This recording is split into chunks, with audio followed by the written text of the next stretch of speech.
Telangana express में दोबारा इस्तकबाल है। चलते हैं मजीद खबरों की जानिब। हुक्मरान भारतीय जनता पार्टी और अपोजिशन कांग्रेस के अरकान एक दूसरे के खिलाफ मुसलसल तसादुम और हंगामाराई की वजह से राज्यसभा की कार्रवाई जुमा को नहीं चल सकी। ऐवान की कार्रवाई शुरू होने के बाद स्पीकर जगदीप धनखड़ ने कायदा 267 के तहत दिए गए 5 नोटिसों को मुस्तरद करने का ऐलान किया, जिसके बाद अपोजिशन जमातों के अरकान ने अपने नशिस्तों से शोर मचाना शुरू कर दिया। इसी दौरान कांग्रेस के प्रमोद तिवारी ने कहा कि अपोजिशन लीडर मल्लिकार्जुन खड़गे की तकरीर का जो हिस्सा जिसे कार्रवाई से हटा दिया गया है कवायद के खिलाफ है, इसलिए इस हिस्से को कार्रवाई में शामिल किया जाए। कम्युनिस्ट पार्टी ऑफ इंडिया के विनय विश्वम ने कहा कि अगर अपोजिशन लीडर कोई संजीदा मामला उठाना चाहते हैं तो उसे उठाने की इजाजत होनी चाहिए। उन्होंने कहा कि वो चेयरमैन के ओहदे के वकार को जानते हैं। चेयरमैन को रेफरी के किरदार में रहना चाहिए, लेकिन बाज़ औक़ात वो खिलाड़ी के किरदार में आ जाते हैं। इसके बाद खड़गे कुछ कहने के लिए खड़े हुए, जिसकी बीजेपी अरकान ने अपनी नशिस्तों से सख्त मुखालिफत की। चेयरमैन ने हुक्मरान जमात के अरकान के तर्ज अमल पर नाराजगी का इजहार करते हुए कहा कि कल उन्होंने बजट पर बहस करने की कोशिश की, वो किसी तरफ नहीं देखते बल्कि आइन को देखते हैं। कायदे ऐवान पीयूष गोयल ने कहा कि कल ऐवान में अपोजिशन के कुछ सीनियर लीडरों के हतकामेज सलूक था। वजीर आजम की तकरीर के दौरान हंगामाराई हुई। उनकी पार्टी ने कल अपोजिशन लीडर से माफी मांगने का मुतालबा किया था।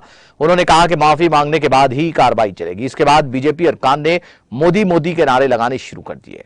हंगामे के दौरान ही खड़गे ने कहा कि हमारा गुस्सा कुर्सी पर नहीं हुकूमत पर होता है। उन्होंने कहा कि उनकी तकरीर के 6 नुकात में कोई गैर पार्लिमानी लफ्ज नहीं है जो कार्रवाई से निकाले गए हैं। इसके बाद कांग्रेस सरकार ने हंगामा शुरू कर दिया। इस दौरान कांग्रेस के अरकान ने हिंडनबर्ग रिपोर्ट की मुश्तरका पार्लिमानी कमेटी से तहकीकात का मुतालबा करते हुए नारे लगाए। शोर शराबे के दरमियान चेयरमैन ने वक्फ सिफर का ऐलान किया और इस दौरान कुछ अरकान ने अपने मसाइल उठाए।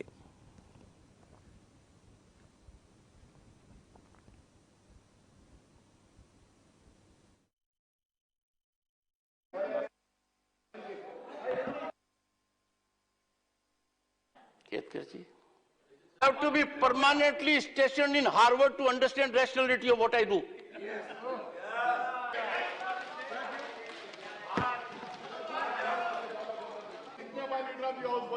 They do have. When I am on my legs, keep quiet, please, because the more are elected. One second. Members, please. Sir.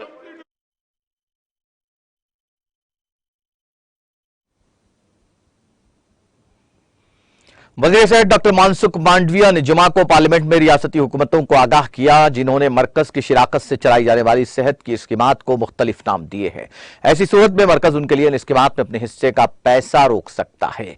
Doctor Mandaviya ने इस तनाजुर में पंजाब और आंध्र प्रदेश जैसी रियासतों का नाम भी लिया और लोकसभा में वक्फ सवालात के दौरान अपनी वजारत से मुताल्लिक मुख्तलिफ अरकान के ज़िमनी सवालात का जवाब देते हुए कहा कि रियासतों को ऐसा करने का मशवरा दिया गया है। वज़ीर सेहत ने कहा कई रियासतें फलाही मराकिज जैसी स्कीमात को अपने यहां मुख्तलिफ नाम दे रही हैं, ऐसा नहीं किया जाना चाहिए। मरकजी इमदाद से चलाई जाने वाली स्कीमें मरकज और रियासतों के दरमियान MOU यानी बाहमी रजामंदी का मुआहदे पर दस्तखत के बाद शुरू की जाती हैं। उन्होंने कहा कि अगर कोई रियासत MOU वाली स्कीम का नाम तब्दील करने से नहीं मानती है तो इस स्कीम के लिए मरकज से ग्रांट बंद हो सकती है। पंजाब का जिक्र करते हुए उन्होंने कहा कि वहां रियासती हुकूमत वेलनेस सेंटर को महल्ला क्लिनिक जैसे नामों से चलाने की कोशिश कर रही है। इससे कबल तेलुगु देशम पार्टी के रुकन के रघुराम कृष्णा राजू ने कहा था कि रियासत में आयुष्मान भारत जैसे इक़दामात और मरकजी हुकूमत के जरिए शुरू किए गए वेलनेस सेंटर के बारे में बेदारी कम है, जिसकी वजह से आम लोगों को मतलूबा फवायद नहीं मिल रहे हैं। उन्होंने शिकायत की कि इसकी एक वजह यह है कि रियासती हुकूमत मुख्तलिफ नामों से कई स्कीमों को नाफिज कर रही है। डॉक्टर मांडविया ने कहा कि फलाह बहबूद की स्कीम का मकसद यह है कि हर 5 से 6 हजार आबादी पर आम लोगों को उनकी रिहाइश के नजदीक सेहत की वेलनेस और जांच जैसी तिब्बी बुनियादी सहूलत मिल सके। इस स्कीम में मरकज और रियासत का हिस्सा 60 और 40 के तनासुब से होता है। इसके तहत मरकज बुनियादी सेहत मराकिज को मजबूत करने के लिए अलग से 10 लाख रुपए देता है। तरबियत याफ्ता अफरादी कुव्वत और कंप्यूटर जैसी मुतबादिल सहूलियात के लिए भी रकम दी जाती है। उन्होंने कहा कि कई रियासतें MOU की खिलाफ वर्जी कर रही हैं। उन्होंने इनसे बात की है और खत भी लिखे हैं।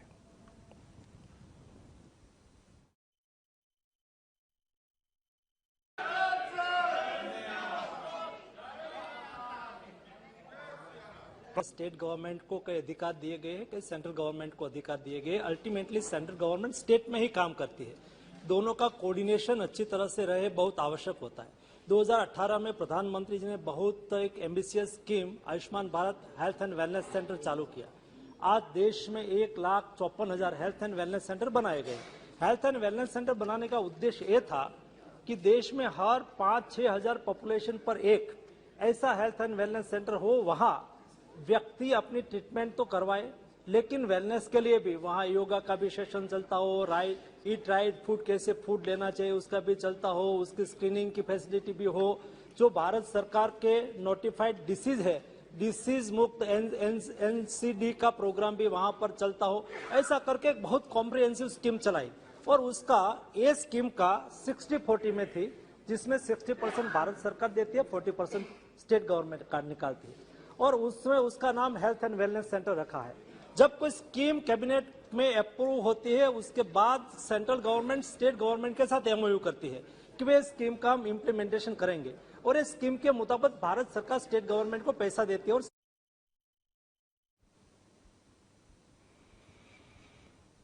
वज़ीर-ए-आज़म नरेंद्र मोदी ने हिंदुस्तानियों की मतनू सोच को हिंदुस्तान पर भरोसे और यहां सरमायाकारी की सबसे बड़ी वजह करार देते हुए कहा कि हिंदुस्तान के खुशहाली में ही दुनिया की खुशहाली मुस्बिर है। हिंदुस्तान के रोशन मुस्तकबिल में दुनिया के रोशन मुस्तकबिल की गारंटी पड़ी है, महजूफ है। खुशहाली के इस सफर में आप सबकी शिराकतदारी काफी अहम है। उत्तर प्रदेश की राजधानी लखनऊ में मुनक़िदा सिरोजा ग्लोबल इन्वेस्टर समिट के इफ्तिताई इजलास से खिताब करते हुए वज़ीर-ए-आज़म नरेंद्र मोदी ने कहा कि आज हिंदुस्तान सही मानून स्पीड और स्किल के रास्ते पर चल चुका है। एक बहुत बड़े तबके की बुनियादी जरूरतों को हमने पूरा कर लिया है, इसलिए वो एक लेवल आगे की सोचने लगा है। यही हिंदुस्तान पर भरोसे की सबसे बड़ी वजह है। मोदी ने मौजूद सरमायाकारों के सामने उत्तर प्रदेश के खसाइस शुमार कराते हुए कहा कि उत्तर प्रदेश की सरजमीन बामाना शान, शानदार तारीख, खुशहाल विरासत के लिए जानी जाती है। इतना खुशहाल होने के बावजूद उत्तर प्रदेश के साथ कुछ बातें जुड़ गई थी, लेकिन यूपी ने अपनी एक नई पहचान कायम कर ली है और डंके की चोट पर की है। अब यूपी को गुड गवर्नेंस से पहचाना जा रहा है। अब यहां वेल्थ क्रिएटर के लिए नए नए मौके पैदा हो रहे हैं। सरमायाकारी के लिए यूपी को नई मंजिल करार देते हुए मोदी ने कहा, इंफ्रास्ट्रक्चर के साथ साथ सरकारी सोच और अप्रोच में ईज ऑफ डूइंग बिजनेस के लिए मुस्बित तब्दीली आई है। आज यूपी एक आशा, एक उम्मीद बन चुका है। हिंदुस्तान अगर दुनिया के लिए ब्राइट स्पॉट है तो यूपी हिंदुस्तान को ग्रोथ को ड्राइव करने वाली एक अहम क़ियादत दे रहा है।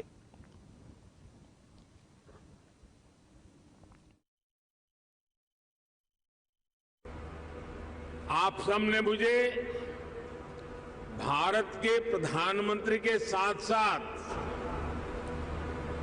उत्तर प्रदेश का सांसद भी बनाया है।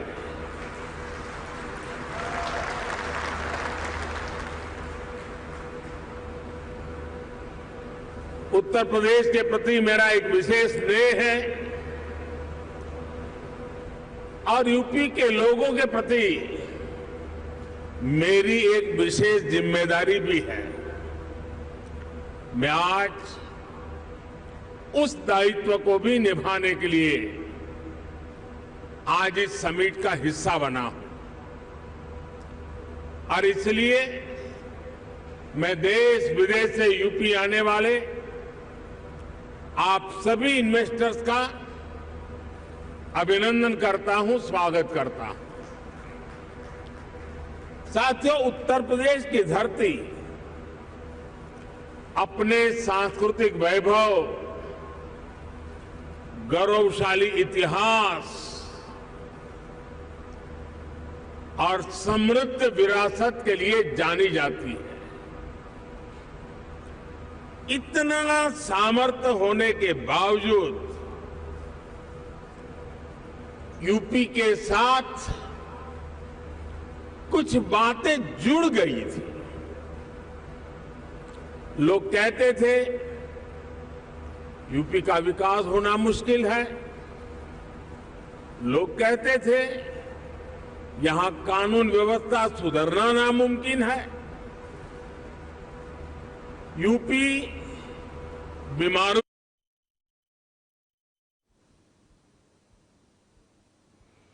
हिंदुस्तानी खलाई तहकीकी तंजीम इसरो ने जुमा को मुल्क की छोटी satellite launch vehicle, small satellite launch vehicle की दूसरी तरक्याती परवाज में यहां शार रेंज से अर्थ ऑब्जर्वेशन सैटेलाइट EOS-7 और 2 दीगर सैटेलाइट्स को कामयाबी के साथ लॉन्च किया।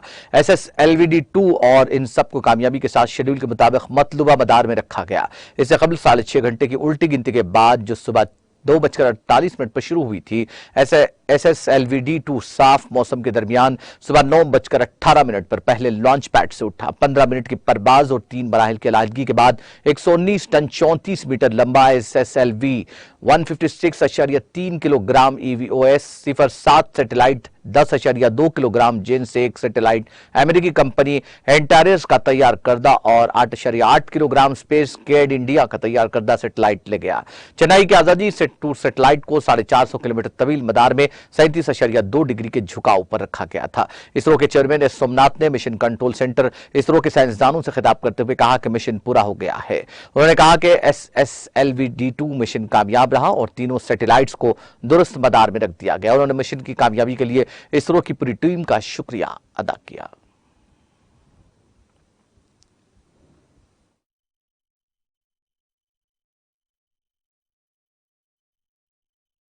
So congratulations, the space community of India. So we have a new launch vehicle, small satellite launch vehicle SSLV. In its second attempt today, SSLV-D2 has placed the EOS-07 satellite in its intended orbit very accurately. Along with the EOS-07, 2 more satellites were also placed in the required orbit, JANUS-1 through NSIL and from the Antares, and ASADISat through InSpace realized by the Space Kids. So congratulations to all 3 satellite teams for making the satellites as well as placing in the right orbit, and I wish all the very best to the rest of the operations of the satellite for accomplishing their mission goals. Probably all of you are aware that SSLV had its maiden flight, SSLV-D1, and we had a narrow miss of placing the satellite in the orbit because of a shortfall in velocity. And I'm very happy to report that we have analyzed the problems faced in the SSLV-D1, identified the corrective actions, implemented in a very fast pace, qualified all of those new systems, went through large amount of simulations and studies to ensure that the vehicle will become success this time. And I'm very happy to see that the really intended model of the vehicle has been executed in reality in flight. So we have also a good news that the orbit achieved by the vehicle today, using its very novel, cost-effective and very innovative guidance and navigation system, is exceedingly good. We were targeting to put it in a 450-kilometer orbit. We have very close apogee and perigee, as well as inclination is very small, error only, and this also shows that the new model of the vehicle navigation system and electronics that we incorporate in SSLV is doing very well.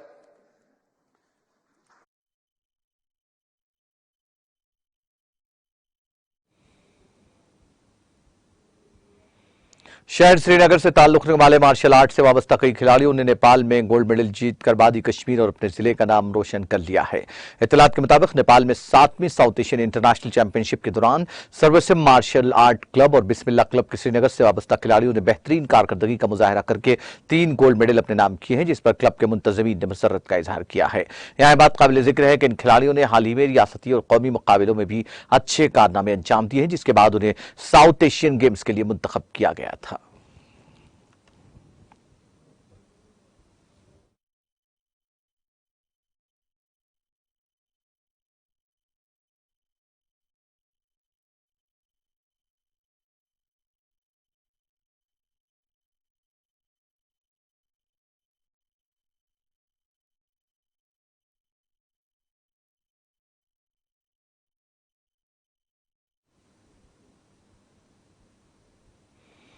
आखिर में सुर्खियां एक बार फिर।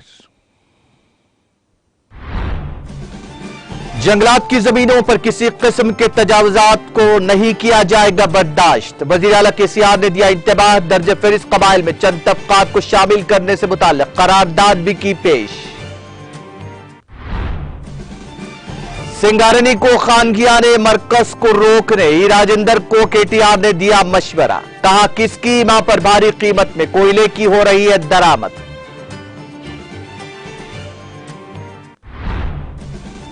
Telangana assembly में municipal कानून साजी bill की पेशकश। वजीर बल्दी नज़्म-ओ-नस्ख केटी रामाराव ने टैक्स पर बहस का दिया जवाब। अंदरून एक माह 1457 असिस्टेंट प्रोफेसर की जायदादों पर किए जाएंगे तकर्रुरात। महकमा सेहत को मुस्तहकम करने में वजीर आला केसीआर की काविशों की हरीश राव ने की सताइश। कहा जो 60 साल में नहीं हुआ 8 साल में कर दिखाया। राज्यसभा में हुक्मरान और अपोजिशन के दरमियान तसादुम जारी। जुमा के रोज भी कार्रवाई में पड़ा खलल। शोर शराबे के दौरान हुआ वक्फे सिफर। मरकजी हुकूमत सेहत स्कीमों के नाम बदलने पर रोक सकती है ग्रांट। लोकसभा में मरकजी वजीर सेहत ने रियासतों के रवैये के खिलाफ दिया इंतबा। इसरो ने कामयाबी के साथ SLVD-2 को किया लॉन्च। तीनों सैटेलाइट्स मदार में कायम। मिशन की कामयाबी पर चेयरमैन ने टीम को दी मुबारकबाद। और हिंदुस्तान का रोशन मुस्तकबिल ही दुनिया के रोशन मुस्तकबिल की जमानत। खुशहाली के सफर में अवाम की शिराकतदारी बेहद जरूरी। लखनऊ में वजीर आजम का खिताब।